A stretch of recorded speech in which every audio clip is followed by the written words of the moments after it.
Morning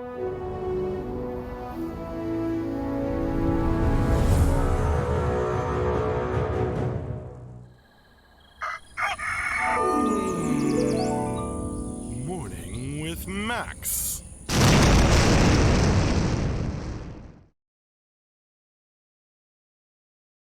Hey, folks. Good morning, and welcome to another Morning with Max. I am Max Porter. I am the writer, editor, lore keeper, board game designer, stream host, and various other things here at City State Entertainment. And I wish you a good morning, Dino626. Good to see you, my friend. Ben Dogs, Denarian, happy Monday. Andrew petitioned to rename the stream to Maximum Effort with Max. Sure, why not?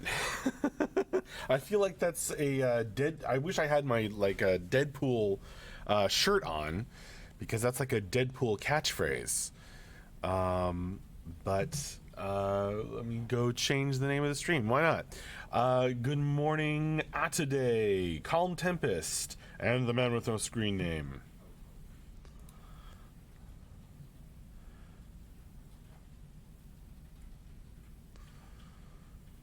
Where do I?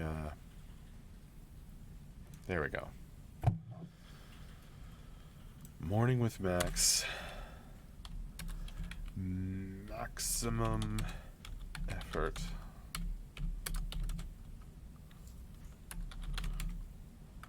Max.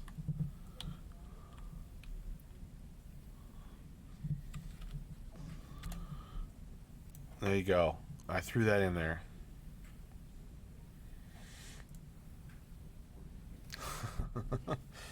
Petition accepted. Sometimes internet petitions do work, CSE Andrew.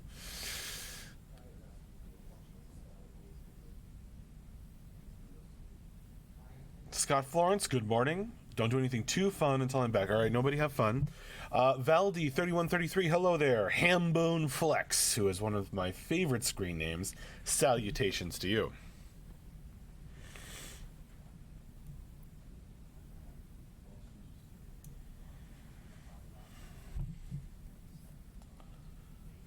Hambone Flex sounds like the street name of a bodybuilder slash enforcer in a D20 modern tabletop RPG game.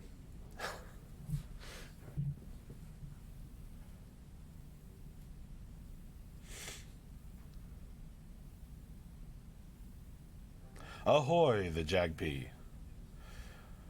Are servers going live or your pants getting removed? Grimslag, hi there.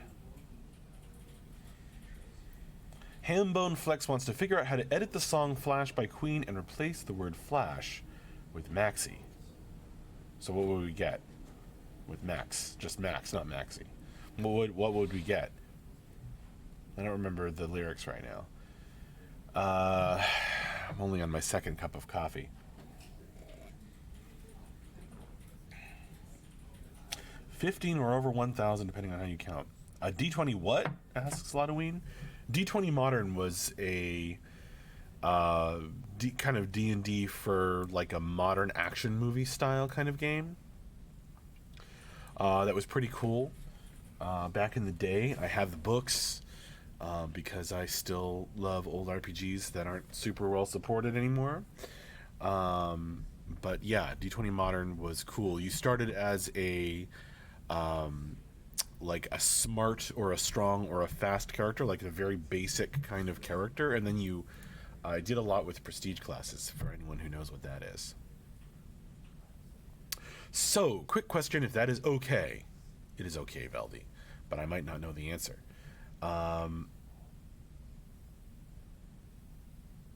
Thanks, Hambone Flex. I would like to hear that, actually.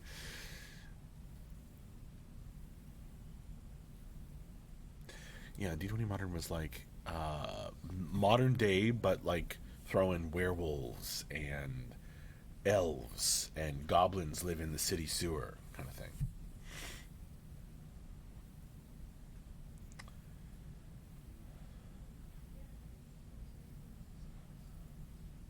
Valdi, MJ did say in some interviews that we would get some big reveal this month about the beta that's still happening as far as you know. Well, yeah, we're going to have some big announcements. We're going to have some big announcements and updates at the end of this month. So that's only 2 weeks away. We got some work to do. The man with no screen. D20 Modern, when you want to play an elf, but you want to play an elf with a shotgun. Exactly. You guys are doing some funny stuff with my name. D&D Bright, basically? Asks Taladar. Yeah. I would say that the movie Bright, which I quite enjoyed, some people didn't like it, but I quite enjoyed it, is more of like a Shadowrun-esque kind of thing. Like it's cyberpunk, cyberpunk fantasy. Very, very Shadowrun-esque. Whereas D20 Modern isn't really dark and edgy like that, or grim in the same way. There are some similarities in the mixture of fantasy and modern or near future kind of stuff, but it's really more of like a mashup of action movies, like modern action movies and D&D fantasy. So it's a little bit different.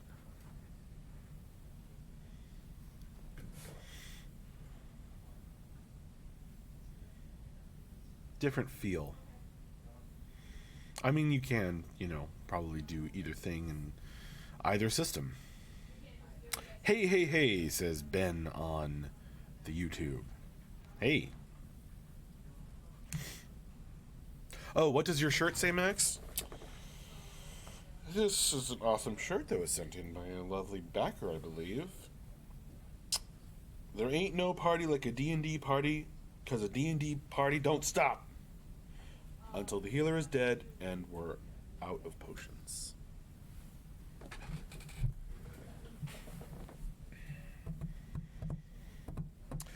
Today is gonna go rewatch Bright after this. I thought of Dread. Nice. I haven't actually seen Dread.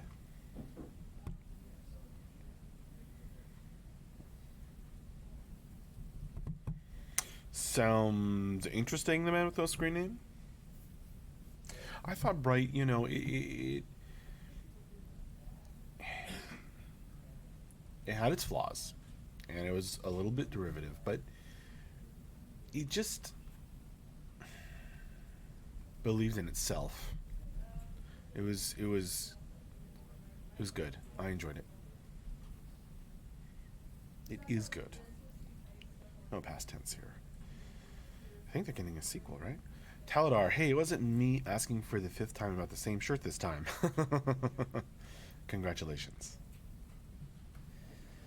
Hambone Flex. Oh, like a buff werewolf with a gold tooth and a sleek Puma sweatsuit.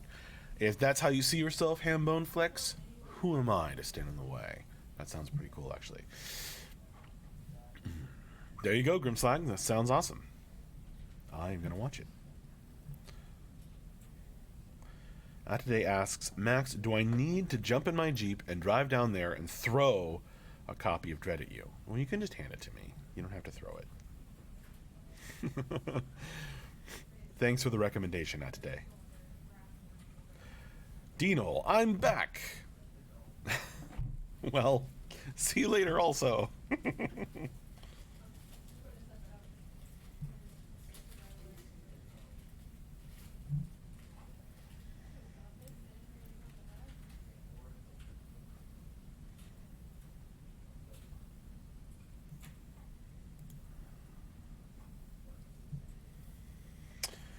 Lanoween, I stumbled upon Bright, but I felt like it was trying to be Shadowrun with a few changes. Well, I don't know if it was trying to be. Pretty much is. I mean, from a different angle than you usually play in the game. But yeah, it's cyberpunk. and it's a cyberpunk fantasy, and you know it when you're doing some kind of genre like that, but for a mass audience, there's a few things you have to do to kind of establish the world. And I think that I read this or I saw this, and it is actually really important. Is that in the opening of Bright? So you watch it on Netflix, right? In the opening of Bright, they show a sequence of graffiti, and you are used to tuning. See, this was the mistake that I think ruined the movie for a lot of people. Um, there's a sequence where they show a lot of graffiti. Now you're used to, at the beginning of movies, you're settling down, you're not paying super close attention, and they kind of move through it quickly. That sequence is actually really important, really important for establishing what is going on, because it actually establishes through through kind of just these quick series of images, and you're watching on Netflix, so you can pause it and actually look at them. But it kind of establishes the whole orcish myth in the movie, and that is key to appreciating the whole thing. And if you miss that, if you aren't paying really close attention to that, then it doesn't have a real impact for you later. You're like, oh, now this is happening. But it's actually key to the whole thing, because it's like this myth of the downtrodden people, this past hero, and that is key to appreciating the whole movie. And if you miss it, then you don't get it. But I had read ahead of time that you're supposed to do that. So I really enjoyed the movie because I actually paused it and like looked closely at each image in the beginning. So that's there's a little tip for appreciating the movie there.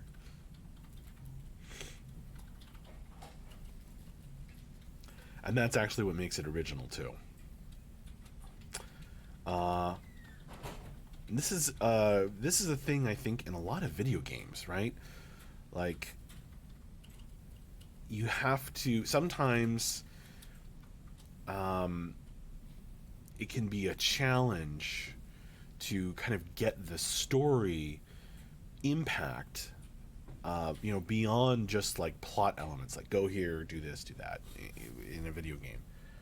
A lot of times the story comes through the environment design, or the like graffiti on the walls, or the what had a lot of this was BioShock, as amazing at this. But in BioShock, it the city itself is so engaging. They really understood how to get you to pay attention to it, and like show it often enough that you really started to get a sense of the story and the impact of the game's reality. I mean, the term for this is often like thrown around immersion, but it's really not just immersion. It's telling the story, or communicating the impact of a narrative and setting through all of these things that we call immersion. There's kind of a general term. I think it often gets lumped together when it's really kind of a little bit different.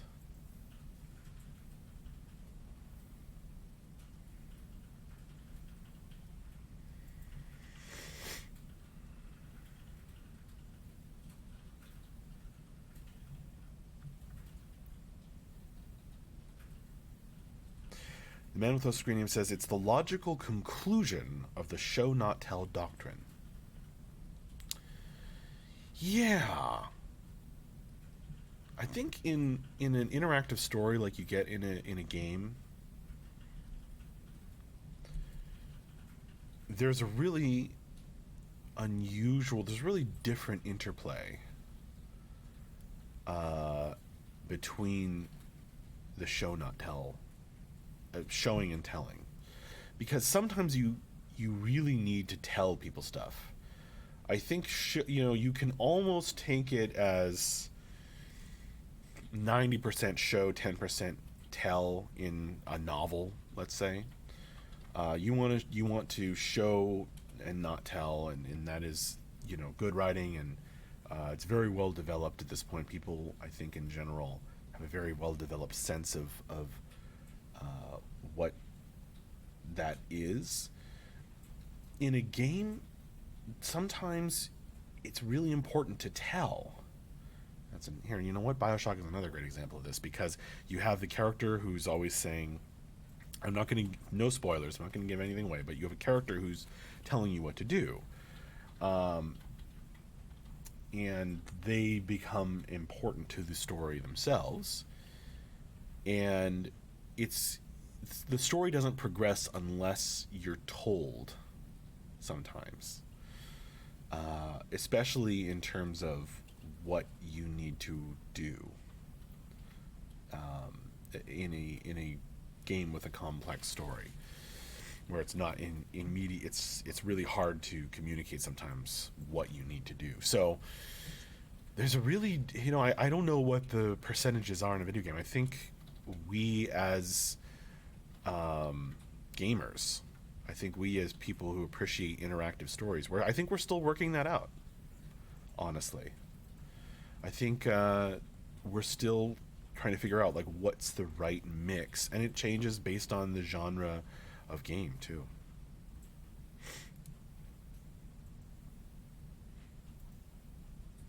That was a really interesting. That was a really interesting thought. Thank you for putting me onto that.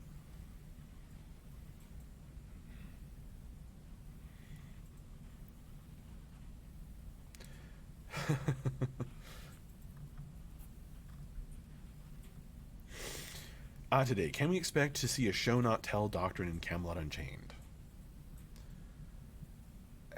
It's a really complicated question and a complicated answer. I think we've talked about that in term. I think you could say there's an element of that in how we've talked about like what the designers are doing with the UI.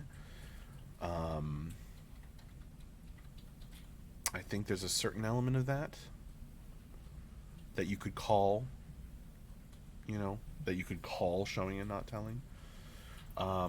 Some things I think do need to be told, just because it's gonna be faster and easier to make and communicate. It's hard to say today. I think, and it's not all it's not all worked out.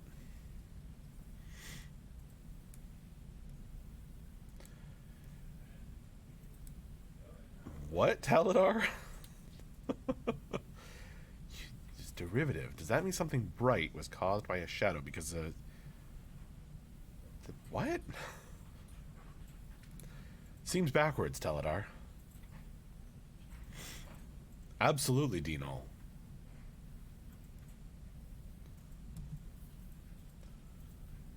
That's very true, Helzik. In games, it can be particularly important to tell. Yeah, exactly. Like Minecraft doesn't tell much for the direction in this game. Hard to latch on the concept without additional information which was conveyed through community. Yeah, I think some things we've talked about are similar in Camelot Unchained. I also think we need to push further what can be shown and not told in games, though. I think you're right, Helzik, and I think we're, not just here, but like games in general. I think we're all kind of figuring out like what's the right mix and balance, and what can be done, and what would be better.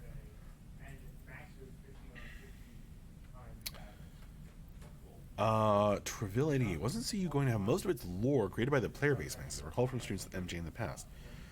Well, in the sense of like the in-game story, I mean, because it's an RVR PvP kind of game. In game, your character's story is mostly created by the player base, because that's the nature of the kind of game that it is. The lore, I would say, is what I write for this type of game. Background. I mean, yeah, lore is a good word for it.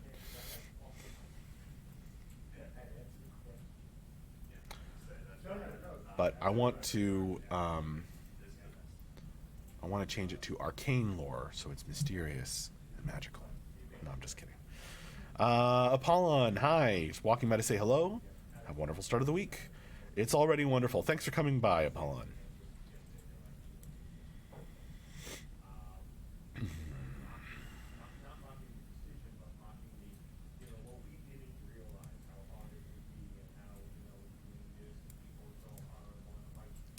Yeah, that kind of open world thing, it can be hard to latch on to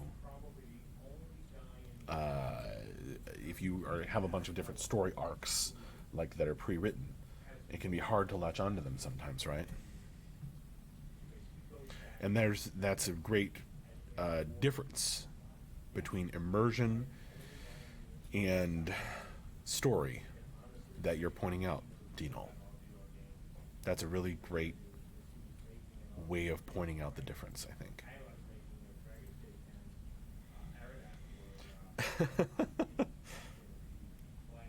Some realm pride happening in chat.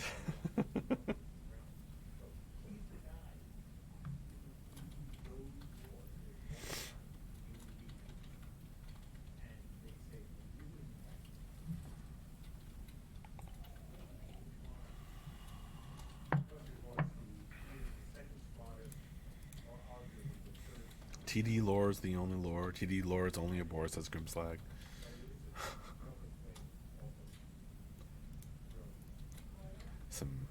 some Tuahadadanan love and some hate.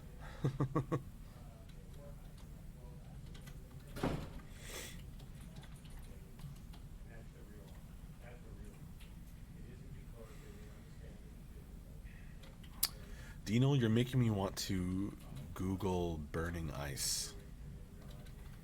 I bet that exists.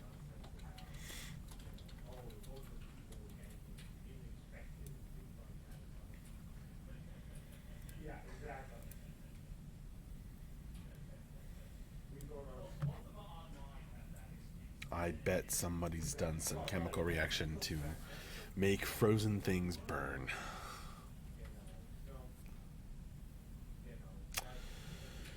Yeah, it's looking to be a busy week, Scott. More on Donks. I'm also working on. I'm like Snack Master Supreme at the office here, so I've got some food organizing to do.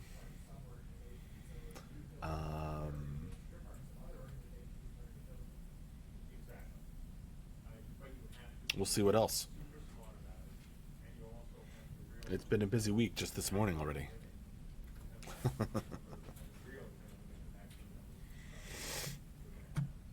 Various player-facing documents that I am working on that will be probably coming out later this month. The JAGP.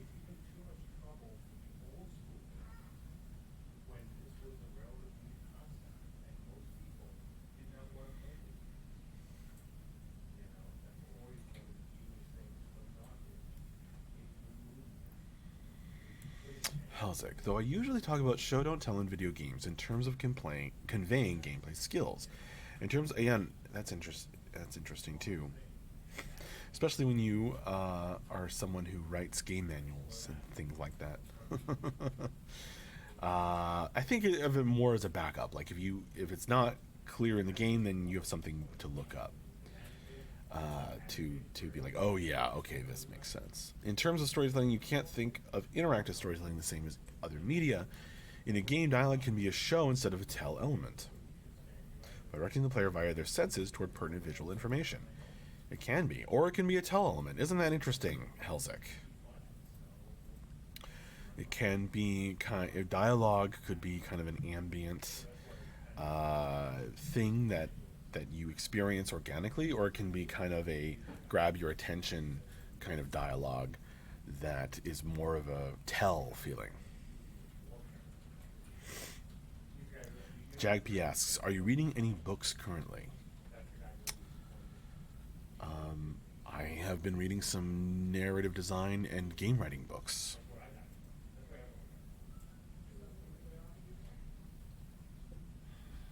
I think I was reading Writing for Video Games.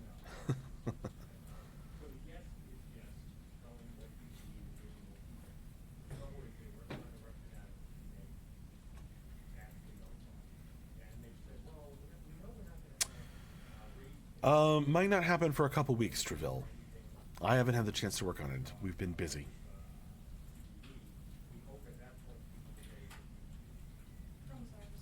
Ludoween, do you know what day the January update will be streamed? So far as I know, it will be the last day of the month, which happens, 31st happens to be on a Friday.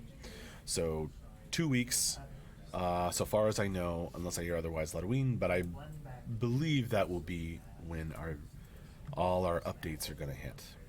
But I will be, that's one of the things I got to work on, is kind of nailing that down.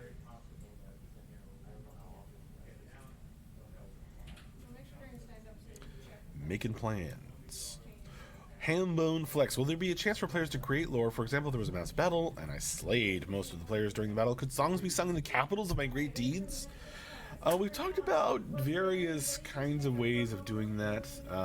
Maybe some fan fiction that we put up and that kind of thing.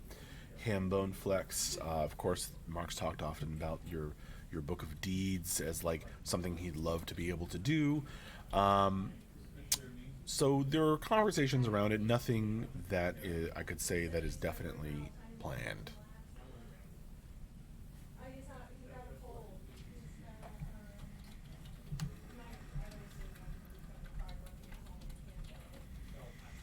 I thought they wanted to move to an update stream mid-month, the newsletter at the end of the month type of schedule. I think that was the original plan, Ludoween, and then it kind of immediately became, nope, everything at the end of the month. And that's what we've been doing. So I think initially we kind of planned that to stagger it, and then we didn't,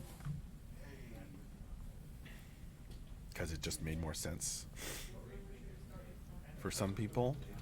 Scott Florence, Max, how did your post player death D&D game go? We had to cancel, so hopefully next week.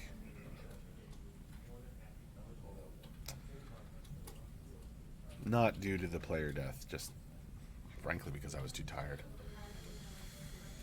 Ludoween, could always name your own Scald abilities after your own great deeds. There's a suggestion for you, Hambone Flex. So you can name your abilities on your hotbar, etc. I don't know how you'd get other people singing it, but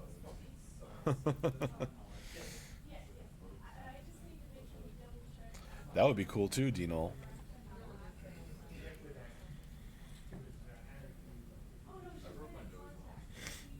Treville says, I think builders should get credit for all players their buildings crush as kills. Amazing immersion. Someone's like a wall falls over and kills 20 people or something. I don't know if that's possible, but if that happened, then it'd be, the kill span would just be like, such and such a builder just killed all these people with a falling wall. That'd be hilarious. Ooh, that's cool, Helzik.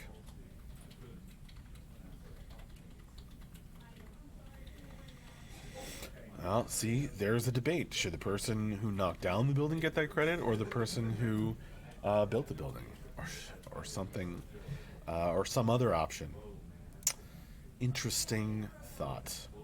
Perhaps worthy of being discussed on the forums. In any case, it is about time for me to wrap up this morning with Max. So, thank you all very, very much for joining me. I've had a blast chatting with you all today. That was a good one. I will see you later. Hopefully you can make it for the next Morning with Max, which should be on Friday morning of this week. So I'll see you in a few days on stream if you can make it. But whether you do or not, see you later. Thanks a lot. Bye-bye. That was a blast. Have a great week, folks.